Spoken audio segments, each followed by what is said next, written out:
ഇതാണോ റോഡ്? ഇതാണ് റോഡ്. മനസ്സിലാകുന്നില്ലല്ലേ? രണ്ടും കണ്ട ഒരുപോലെ അടക്കല്ലേ. ഇങ്ങനെ പിന്നെ അതിനകത്ത് കുഴിയുണ്ട്, എവിടെ വീഴുമെന്നൊന്നും പറയാൻ പറ്റത്തില്ല. വീണാ പോയി.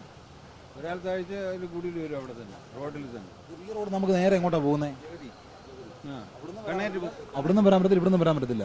രണ്ട് സൈഡും നിറഞ്ഞു നടക്കില്ല. കണ്ണേറ്റ് മുക്കിൽ പോകുന്ന വഴിയാണ് ഇത്, ഈ റോഡ്. ഈ അരുവിക്കര ഡാമിൽ നിന്നുള്ള വെള്ളമാണോ ഈ ഇങ്ങനെ വരാൻ കാരണം?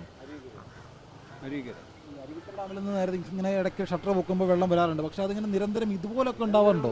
വർഷത്തിൽ ഒരിക്കൽ ഇങ്ങനെ വെള്ളം കയറും. അല്ല, ഈ ഇടയ്ക്ക് വെള്ളം അരുവിക്കര ഡാമിൽ വെള്ളം കൂടുതലാകുമ്പോൾ ഷട്ടർ പൊക്കാറുണ്ട്. അപ്പോൾ ഇത്രയും അളവിൽ തന്നെ വെള്ളം വരാറുണ്ടോ? ഇന്നിപ്പോൾ കൂടുതലാണോ? ഇന്ന് കൂടുതലാണ്. ഇന്നല്ലേ ഇത്രയും വരില്ല. ഇതിന് ഒരു 2-3 അടി താഴ്ച കുറഞ്ഞേ നിൽക്കുകയുള്ളൂ വെള്ളം. ഇപ്പോൾ ഓവറായിട്ട് വെള്ളം കയറിയിരിക്കും. ഇപ്പോൾ കഴിഞ്ഞ വർഷത്തേക്കാൾ വെള്ളം ഇപ്പോൾ കൂടുതലാണ്. വെള്ളം കയറി കിടക്കുന്ന വീട്ടിൽ പോയി ഉണ്ണാൻ പറ്റുന്നില്ലല്ലേ? ഊണ് കഴിക്കാൻ പോകാൻ പറ്റില്ലല്ലോ. വെള്ളത്തിൽ കൂടെ ഇനിയിപ്പോൾ നീന്തിയല്ലേ വെള്ളം കൊണ്ടുവരണം.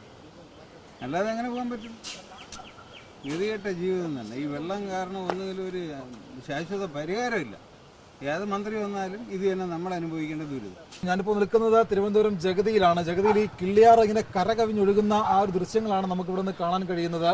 സാധാരണഗതിയിൽ ഇത് ഇത്രയും വെള്ളം പൊങ്ങുന്ന ഒരു പ്രദേശമൊന്നുമല്ല. പക്ഷേ അസാധാരണമായ ഒരു സാഹചര്യമാണ് കേരളത്തിൽ പൊതുവിൽ നമുക്ക് ഈ അടുത്ത കാലത്തായിട്ട് കാണാൻ കഴിയുന്നത്. കാരണം പ്രത്യേകിച്ച് മഴക്കാലം, കാലവർഷമായി തുടങ്ങുന്നതേ ഉള്ളൂ. കാലവർഷം കേരളത്തിലേക്ക് 1-2 ദിവസത്തിനകം വരുമെന്നുള്ള റിപ്പോർട്ടുകൾ കേന്ദ്ര കാലാവസ്ഥാ കേന്ദ്രം നൽകുന്നത് മാത്രമേ ഉള്ളൂ. അതിനു മുമ്പ് തന്നെ കേരളത്തിൽ കാലവർഷം എങ്ങനെ ശക്തി പ്രാപിക്കുമോ അതേ രീതിയിൽ തന്നെയുള്ളൊരു അന്തരീക്ഷം കേരളത്തിൽ കണ്ടു തുടങ്ങുകയാണ്. ഇപ്പോൾ ഞാൻ നിൽക്കുന്ന കിള്ളിയാർ ഭാഗത്ത്, ജഗതി കിള്ളിയാർ പുഴ, കിള്ളിയാർ ഇങ്ങനെ കരകവിഞ്ഞൊഴുകുന്ന ഒരു സാഹചര്യമാണ്. നമ്മൾ വന്നപ്പോൾ ഇതിനേക്കാൾ കുറച്ചുകൂടി വെള്ളമുണ്ടായിരുന്നു. പക്ഷേ ഇപ്പോൾ വെള്ളം ഇങ്ങനെ കുറയുകയാണ്. പക്ഷേ നമുക്ക് ഈ ദൃശ്യങ്ങളിൽ കാണുന്ന പോലെ 100 കണക്കിന് വീടുകളുണ്ട്. ഇത് പ്രത്യേകിച്ച് ഇത് ഗ്രാമപ്രദേശമോ മറ്റൊന്നുമല്ല, നഗരപ്രദേശം തന്നെയാണ്. തിരുവനന്തപുരം നഗര ഹൃദയത്തിൽ തന്നെ ഉള്ളൊരു സ്ഥലമാണ് ജഗതി.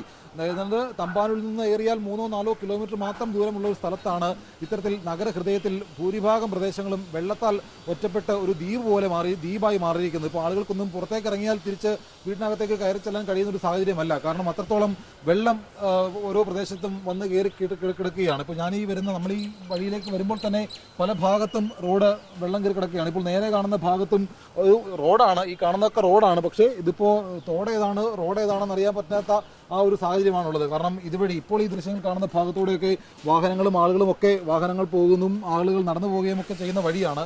ഇതുവഴി ഇപ്പോൾ തൊട്ടിപ്പുറത്താണ് ഈ കിള്ളിയാർ പോകുന്നത്. അപ്പോൾ ഇതിൽ കിള്ളിയാർ ഏതാണ്, ഇപ്പോഴത്തുള്ള റോഡ് ഏതാണെന്ന് ഇപ്പോഴത്തെ സാഹചര്യത്തിൽ ചോദിച്ചാൽ നമുക്ക് അത് കണ്ടുപിടിക്കുക അല്പം പ്രയാസമാണ്. കാരണം റോഡും തോടും മനസ്സിലാകാത്ത രീതിയിൽ വെള്ളം ഇങ്ങനെ കരകവിഞ്ഞൊഴുകുകയാണ്. എന്തായാലും ഈ പ്രദേശത്ത് 100 കണക്കിന് വീടുകളുണ്ട്. ഇപ്പോൾ ഈ നേരെ പോകുമ്പോൾ കാണുന്നത് മെയിൻ റോഡിലേക്കുള്ള വഴിയാണ്. ആ മെയിൻ റോഡിലേക്കുള്ള വഴിയിൽ പോയാൽ പോലും ഇപ്പോൾ നമുക്ക് മര്യാദയ്ക്ക് നടന്നു പോകാൻ കഴിയില്ല. ഈ ചെറിയ ഒരു ഫുട്പാത്ത് പോലെ ഈ കിള്ളിയാറിൻ്റെ ഭാഗത്ത് ചെറിയൊരു മതിൽ കെട്ടി വെച്ചിട്ടുണ്ട്. അതുവഴി അല്പം സാഹസികമായിട്ട് തന്നെയാണ് നടന്നു പോകുന്നത്. ഒന്ന് കാല് തെറ്റിയാൽ ഒന്നുകിൽ റോഡിലേക്ക് വീഴാന്ന് വെച്ചാൽ റോഡിലേക്കായിരിക്കും വീഴുന്നത്. 2 വശത്തും വെള്ളമായതുകൊണ്ട് വെള്ളത്തിലേക്കായിരിക്കും വീഴുക. അരയാൾ പൊക്കത്തിൽ ഒരു ഭാഗത്ത് വെള്ളമുണ്ട്, മറുഭാഗത്ത് അത്യാവശ്യം നല്ല ആഴമുണ്ടെന്ന് കാഴ്ചയിൽ തന്നെ അറിയാം. എന്തായാലും ആളുകൾ ആരും പുറത്തിറങ്ങാതെ ഇരിക്കുകയാണ്.